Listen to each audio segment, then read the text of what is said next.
Hey everybody, how's it going out there in comic internet land? This is Dan Kelly here with another Codex review for the Codex station. Today I'll be reviewing the 5-issue miniseries Project Patron from Aftershock Comics. It was published between April 2021 and August 2021. It was written by Steve Orlando with art by Patrick Pialazunga. Sorry if I mispronounced that. Colors by Carlos Lopez, lettered by Thomas Maurer and Hassan Otsmane Eloha. Again, sorry if I mispronounced. And covers by David Talaski. So the story is about this Superman-like character named the Patron, and he's the greatest hero in the world. But there's a secret. The real Patron died about 30 years before this story takes place, fighting his arch enemy, a monster named Woe. It's very much in the vein of the Death of Superman story when Superman fought Doomsday. But the world doesn't know that Patron died because the UN replaced him with a Reploid who was designed to look and sound exactly like him with the same exact powers. And it's piloted by this secret elite team. And each team member has a specialty and takes turns piloting him because you can only pilot him for so long before before it has an effect on their mind. So they each take turns, and there's one that is an expert in hand-to-hand combat, one that's an expert in using the superpowers, etc. And everything is fine, and everything is going smoothly until one of the team members, the team leader, dies.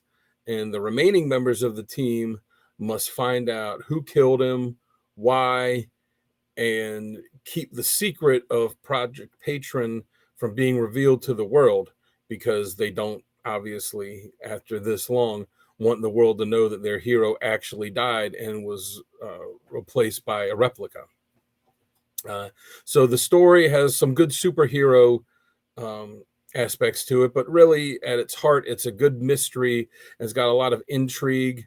And as the story goes on, you find out more information about each member of this secret elite team, and how some of them kind of have their own agendas, and puts them at times at odds with each other, and they have to learn to, as they start distrusting each other a bit, have to learn to trust each other again and work together.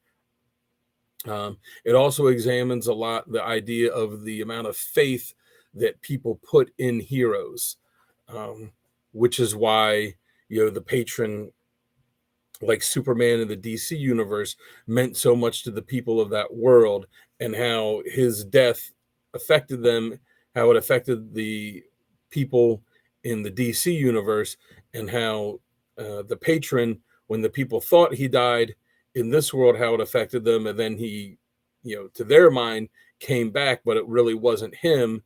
It was this Reploid, and examines how the world looks at him, and what the idea would be if he were to no longer be there.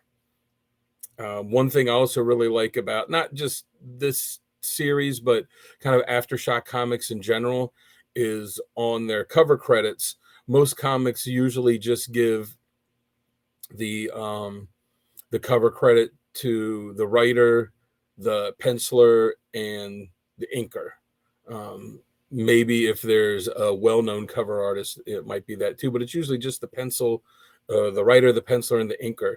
But Aftershock comics also give credit to the colorists and the letterers on their cover, and I thought that was something that was really cool too. And like I said, not just this comic, but Aftershock comics in general, because the colorists and the letterers are just as important to the overall product of the comic as the rest of them are. It was like I said, it was a really good story. I thought the art could be a bit better. It was decent enough, but I would have liked something that was a little more I don't know if stronger is the right word, but a little more classic, detailed superhero type comics. For this story, I feel like a Dan Jurgens type of art would have really been good for it. But even with that, it's still a fantastic story, and the art still does a good enough job with it. So overall, I would rate it a 7 out of a 10. It's a pretty good story, and the way it ends, it doesn't specifically say that there's going to be another follow-up series, but it does end with the possibility of there being one. So again, I'll give it a 7 out of a 10, and would say it's a pretty good, fun read. So I've been Dan Kelly. You can find me on Instagram at Dan Kelly Art. I post on there a few times a week, so go ahead and give me a follow. And you can find us on the CODEX station at thecodexstation.com, where you can meet the team members. You can buy some merch. You can find us on all of our socials. So go click on each one, give us a follow, give us a like, give us a subscribe, share it, and join our community. So until next time, I'll catch you by the spinner rack.